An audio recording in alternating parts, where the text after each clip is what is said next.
Die meisten Menschen kommen täglich mit ihnen in Kontakt, ohne es zu merken. Im Smartphone, im Laptop, im Auto oder in Energiesystemen steckt eine Gruppe von Metallen, die eine zentrale Rolle in der modernen Welt spielt. Seltene Erden. Der Name führt etwas in die Irre, denn selten sind sie im geologischen Sinne nicht unbedingt. Die eigentliche Herausforderung liegt woanders. Sie kommen selten in einer Form vor, die wirtschaftlich sinnvoll verarbeitet werden kann. Und genau dieser Unterschied hat eine Entwicklung ausgelöst, die heute geopolitisch enorm relevant ist. Seltene Erden sind entscheidend für viele Technologien, die unsere Zeit prägen. Sie ermöglichen starke Permanentmagnete, die in Elektromotoren und Windkraftanlagen eingesetzt werden. Sie sind wichtig für präzise Elektronik und sie spielen auch in militärischen Systemen eine Rolle. Ohne diese Materialien würde ein großer Teil moderner Technik deutlich an Leistung verlieren oder gar nicht erst funktionieren. Doch die entscheidende Frage ist nicht nur, wofür sie gebraucht werden, sondern wo der kritische Teil der Wertschöpfung stattfindet.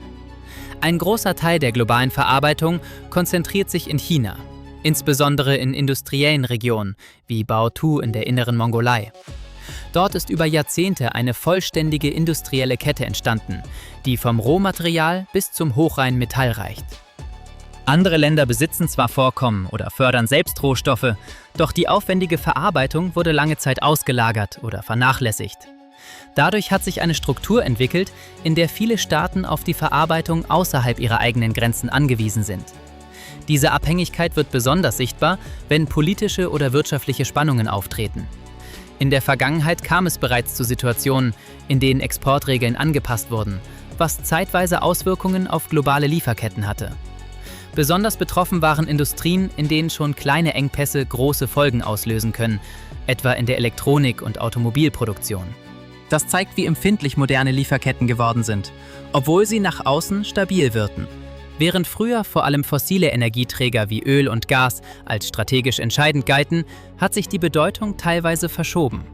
Mit dem Ausbau von Elektromobilität, erneuerbaren Energien und digitalen Technologien steigt der Bedarf an seltenen Erden kontinuierlich.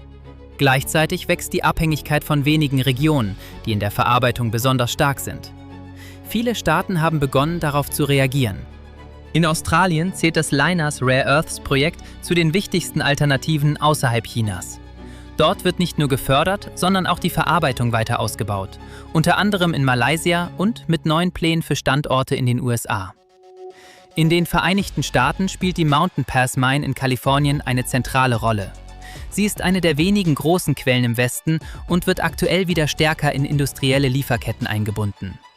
Parallel dazu investieren Regierungen zunehmend direkt in diese Bereiche, weil die Versorgung als sicherheitsrelevant eingestuft wird.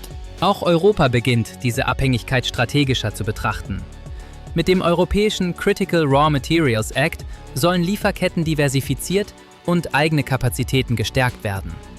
Besonders im Norden Europas, etwa in Schweden rund um Kiruna, werden Vorkommen untersucht, die langfristig an Bedeutung gewinnen könnten. Ein weiterer Ansatz liegt im Recycling, also der Rückgewinnung kritischer Materialien aus bestehenden Produkten.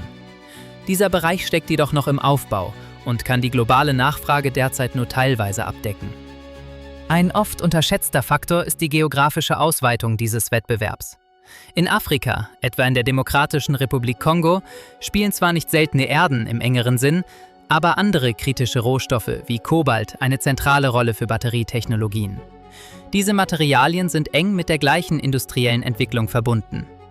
Auch in Südamerika und anderen Regionen werden neue Lagerstätten erschlossen oder untersucht, was den globalen Wettbewerb weiter verstärkt.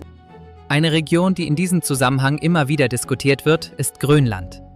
Dort gibt es bekannte Vorkommen wie das Projekt Kvanefjeld, das sowohl seltene Erden als auch andere Rohstoffe umfasst.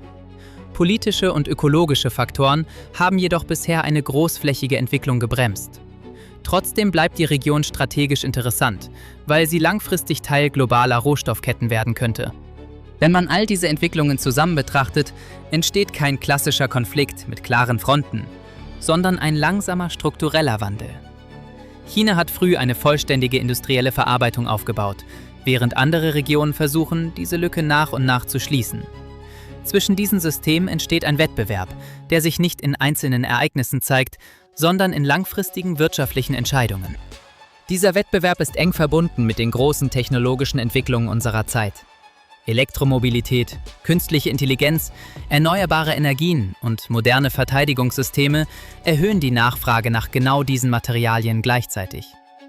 Damit entsteht eine Situation, in der technologische Entwicklung und Rohstoffverfügbarkeit stärker miteinander verknüpft sind als je zuvor. Seltene Erden sind kein isoliertes Industriethema, sondern ein zentraler Bestandteil moderner technologischer Systeme. Die entscheidende Dynamik liegt weniger im Rohstoff selbst, sondern in der globalen Struktur seiner Verarbeitung und Nutzung. Wer diese Zusammenhänge versteht, erkennt, dass technologische Entwicklung und geopolitische Entscheidungen heute eng miteinander verbunden sind. Wenn moderne Technologie auf einer begrenzten Anzahl spezialisierter industrieller Zentren basiert, stellt sich die Frage, wie stabil dieses System in einer Welt bleibt, die sich wirtschaftlich und politisch ständig verändert. Schreibt es mir gerne in die Kommentare. Wenn dich solche unsichtbaren Zusammenhänge zwischen Technologie, Politik und globaler Macht interessieren, dann bist du hier genau richtig. Abonniere den Kanal, um keine weiteren Einblicke hinter diesen Entwicklungen zu verpassen. Und lass gern ein Like da, wenn du mehr solcher Themen sehen willst. Bis bald!